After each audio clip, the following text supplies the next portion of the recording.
What's going on, guys? Your man Unspoken Reviews back again with another video, and today we're going to be reviewing the short sneak peek that we got of James Gunn's new Superman film that's supposed to be coming out this July. All right, guys, so this was just a little bit of a closer sneak as to what we have coming in store for us with this upcoming movie, and it seems like it doesn't really do anything new outside the initial 5 minutes, and it seems that Clark has just gotten his ass whooped. Pretty sure this has something to do after the fight between Superman and Ultraman, who is supposed to be Clark Kent's or Superman's clone, and it seems like he really got rocked. You see, he's all broken and battered, and he does do the whistle that we saw in the trailer, and none other than Crypto does show up. And I do remember, after reading what Gunn said about Crypto, is that Crypto is supposed to mirror a dog that apparently him and his family did adopt from a shelter, and is pretty reckless and bites and rips up things like most dogs that come from very dysfunctional homes or dysfunctional owners or very abusive owners. And it seems that Crypto can't tell the difference between Superman and whether or not he's playing. Now remember, Crypto does have Kryptonian DNA, so he is just a super strong, not as strong, but super strong. He's stronger than, pretty much the average human, and that he's jumping all over Superman thinking that he's playing, and he's just kind of bouncing all over him. And as a dog owner myself, I know exactly how that feels, where your dog's all super excited to see you. They can't really tell the difference between you being tired, hurt, or exhausted. They're just trying to play with you and be excited to see you. And you see he's jumping all over him, and you can hear the impact of him hitting him each time he jumps on him. And Clark's just trying to get him to settle down, which he really does do. And Clark does tell him to take him home, which he does give him the cape. And we see Crypto starts to drag him off to the Fortress of Solitude. I know a lot of people were wondering if this means home to Smallville, Kansas, or to the Fortress. And it seems like the Fortress. I thought the Fortress was a better idea because they are out in the middle of, the Arctic or whatever. Doesn't make any sense for him to drag him all the way back to Kansas unless he plans on flying.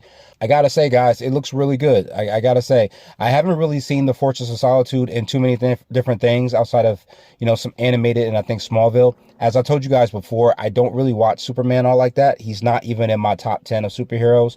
So seeing the Fortress of Solitude spring up out of the ground like that, it looks really good. It also shows how well it can be hidden from the rest of the world, as it's not something that can be seen through satellite imagery or any kind of aircrafts flying over.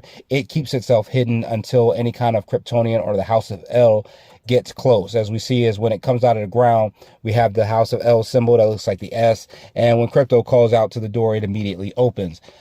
We do see he brings him in, and we see there is a bunch of automatons or robots that come up and try to assist Superman. We see that they know him. More than likely, these robots were put in place by the Kryptonians as a measure of helping Clark whenever he gets hurt or any kind of issues that he may have. We also see they each have numbers. The one that is initially checking on him is number 4, and there seems to be a new one, number 12.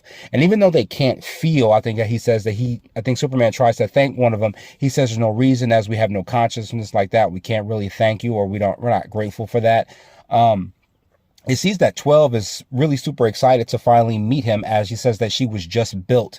So I'm assuming that the Fortress of Solitude is consistently building these automatons to be able to help Superman whenever he's in danger or when he gets hurt.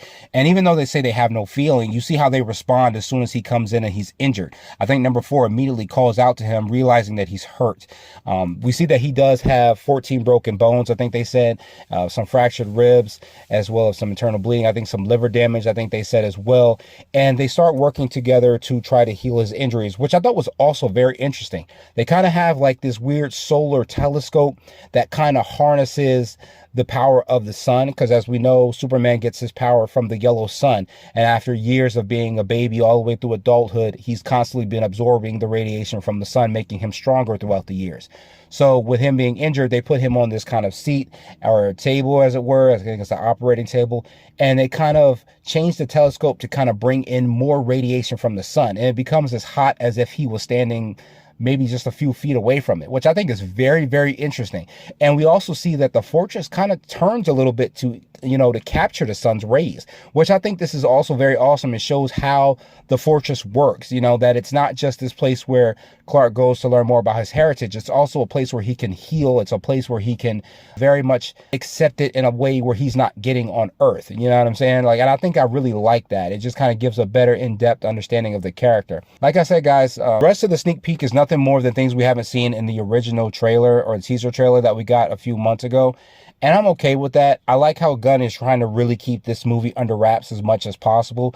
He really doesn't want to give out too many spoilers. I'm pretty sure we're going to get an actual official trailer probably within the next couple, like probably next month, if I had to guess. This film's coming out in July. They're going to want to hype it up a little bit closer as we get closer to the release date, you know. So I'm excited to see this film. I think it's got a lot to prove. You know, we see in the trailer, we get a little bit more context for different characters. We get to hear some people speak. Definitely as Holt, who's playing Lex Luthor. He only gets one line where he just says he's back. I think Holt's going to do a great job as Lex Luthor. And he seems like he really has the attitude down pack, the anger down pack, that sense of insecurity, as well as that jealousy that Lex Luthor has for Superman. We do know that Lex not only distrusts Superman because he's an alien, he also is very kind of jealous of him as the fact that he has a power that he cannot obtain. You know, we're talking about a rich billionaire who has everything, but the one thing he can't do is what Superman can do, you know, and I think that has always bothered him, that he's always wanted to be able to have that measure of power to be able to challenge him. You see, because as a billionaire, Lex has been able to challenge everyone, you know what I mean? But now he can't, he runs into something he can't challenge.